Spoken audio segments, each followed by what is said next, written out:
misteri. Nama gua Arman. Gua mau berbagi kisah di mana gua dan istri gua melihat kuntilanak merah di rumah kami.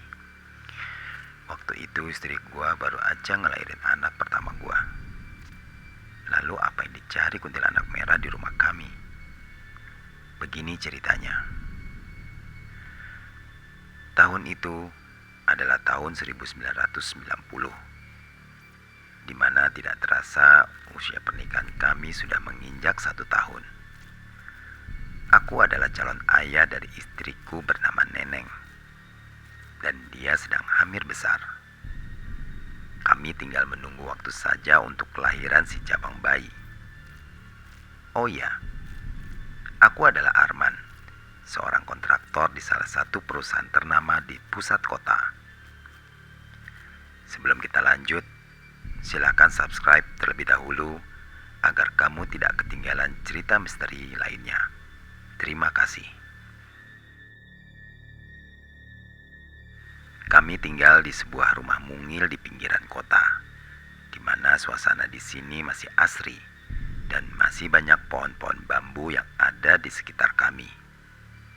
Menurut mitos di daerah ini, pohon bambu adalah tempat tinggalnya para kuntilanak.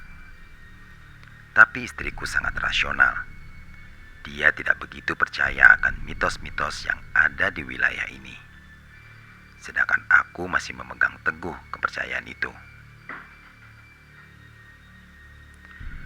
Suatu hari aku pamit mau berangkat ke kantor dan berpesan kepada istriku Neneng. Neng, Akang berangkat dulu ya. Mungkin nanti Akang pulang agak malam, karena baru aja menang tender. Biasanya bos Akang sih ngajak diskusi. Kamu hati-hati aja di rumah. Jangan keluar rumah dan tutup pintu dan jendela sampai Akang pulang. Saat itu Neneng menjawab dengan polos. Iya Kang, semoga sukses ya. Tidak lupa aku mengelus-ngelus perut Neneng. Ayah berangkat dulu ya nak. Singkat cerita, hari itu sudah sore dan akan masuk waktu maghrib. Neneng lupa membeli obat nyamuk ke warung dekat rumah. Aduh, lupa beli obat nyamuk lagi. Bisa gak tidur nih nanti malam. Sepertinya Neneng lupa akan pesan suaminya tadi. Sampainya di warung, Neneng membeli semua kebutuhannya. Bu, aku beli obat nyamuk sama gorengan ya. Begitu kata Neneng kepada penjaga warung Bu Ijah. Sambil membungkus barang belanjaan, Bu Ijah berkata, Bu Neneng gak takut keluar maghrib-maghrib begini? Ya menurut orang cerita dulu, biasanya bahaya Neng. Ada kuntilanak merah yang selalu mengintai ingin makan ari-ari bayi. Oh iya, usia kandungannya udah berapa bulan? Ah, Bu Ijah ini ada-ada aja. Hari gini kok masih percaya tahayul? Ya kalau menurut dokter sih tinggal tunggu waktu kelahiran aja. Bisa hari ini atau lusa. Begitulah jawaban Neneng ke Bu Ijah. Sambil berjalan santai, tiba-tiba ada seorang gadis tepat di hadapan Neneng. Astagfirullah, kamu ini bikin kaget aku aja. Mau kemana kamu? Rupanya gadis itu adalah anak Mang Ujang yang tinggal di dekat kali di seberang jalan raya. Wajah gadis itu polos dan tanpa ekspresi, sambil berjalan meninggalkan Neneng begitu saja. Neneng dibuat heran akan hal ini. Neneng penasaran, dan ia melihat sekali lagi ke arah belakang. Namun gadis itu sudah menghilang di telan bumi. Singkat cerita, malam itu telepon berdering. Neneng menghampiri telepon tersebut. Halo? Halo Kang? Tidak ada jawaban yang keluar dari speaker telepon itu. Neneng meletakkan telepon itu kembali. Tapi Neneng sempat terdiam karena ada hembusan angin yang tiba-tiba membuat bulu kuduk Neneng berdiri. Telepon berdering kembali, namun tetap tidak ada jawaban apapun. Hanya suara noise saja yang terdengar. Kali ini Neneng sedikit tegang. Ia ingat pesan suaminya agar tidak keluar rumah saat maghrib tiba. Tapi ia melanggar. Neneng sudah ada rasa takut jika mendengar bunyi telepon. Dan ia buru-buru berjalan ke kamar mandi dan ingin ambil air wudhu dan mendirikan sholat maghrib yang sempat tertunda tadi. Air keran dinyalakan. Pas ingin membasuh muka, tiba-tiba Neneng merasakan seperti ada yang melihatnya dari sudut kamar mandi tepat di atas toilet. Dengan rasa gemetar, Neneng memalingkan muka ke arah itu. Ternyata hanya kain handuk yang tergantung di dinding sudut toilet.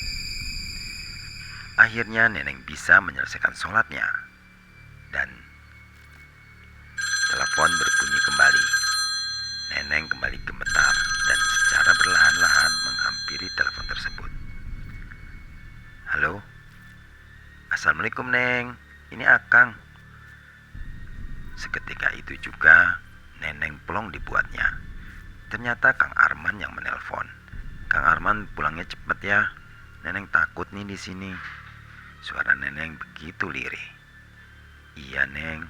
Sebentar lagi Akang pulang. Kamu baik-baik aja kan? Iya. Perut Neneng sepertinya sudah mules nih, Kang. Mungkin udah saatnya lahiran, ujar Neneng. Iya, Neng. Akang pulang sekarang nih. Singkat cerita, Neneng melahirkan tepat pukul jam 12 malam dibantu oleh seorang bidan yang tidak jauh dari lokasi rumah kami. Jangan lupa masukkan semua ari-ari bayi itu ke dalam kendi, lalu tanam segera ke dalam tanah. Jangan ditunda-tunda. Begitulah pesan bidan kepadaku. Dan setelah itu, bidan tadi izin untuk pulang bersama kawannya. Jam berdentang 2 kali. Ini menandakan sudah masuk pukul 2 dini hari. Aku terlelap tidur di sofa ruang tamu. Sedangkan Neneng tertidur di kamar kami bersama jabang bayi yang baru dilahirkan. Mendengar suara jam itu, Neneng terbangun dan melihat sang bayi tidur dengan nyenyaknya. Namun bulu kuduk Neneng berdiri, seperti mendengar suara-suara aneh berasal dari dapur. Kang Arman di mana? Neneng berjalan pelan keluar dari kamar dan mencoba membangunkanku. Namun aneh, Neneng tidak menemukan aku, padahal aku tidur pulas di sofa. Akang di dapur. Begitu ucapan Neneng. Jalan lorong menuju dapur memang temaram, karena lampu selalu kami matikan di malam hari. Neneng mencoba menggapai saklar yang ada di dekat ruangan dapur. Neneng melihat ada sesosok yang sepertinya sedang melakukan sesuatu dekat kompor. Kang Arman sedang apa? Buat kopi. Kok nggak nyalain lampu? Begitulah ucapan Neneng yang sedang penasaran. Lampu pun menyala dan Neneng berteriak dan jatuh lemas. Setelah tahu sosok itu adalah kuntilanak merah yang sedang makan ari-ari jabang bayi kami. Sontak aku terbangun dan aku lari ke arah dapur. Dan begitu kagetnya aku melihat kuntilanak merah dengan rakusnya makan ari-ari yang masih berdarah-darah itu. Dan kuntilanak merah itu berbalik memandangku dengan wajah penuh amarah dan sangat menyeramkan. Dalam hitungan detik, kuntilanak merah itu pun terbang dan menghilang dari dapur kami. Beberapa hari kemudian, orang di daerah kami menjadi heboh karena anak gadis Mang Ujang ditemukan mati terbunuh dan mayatnya dibuang di kali seberang jalan raya. Dan aku bergegas menghampiri kerumunan orang yang sedang menyaksikan mayat gadis itu. Dan ternyata gaun putih yang dikenakan anak Mang Ujang sama persis seperti kuntilanak merah yang kami lihat di dapur tempo hari. Wassalam.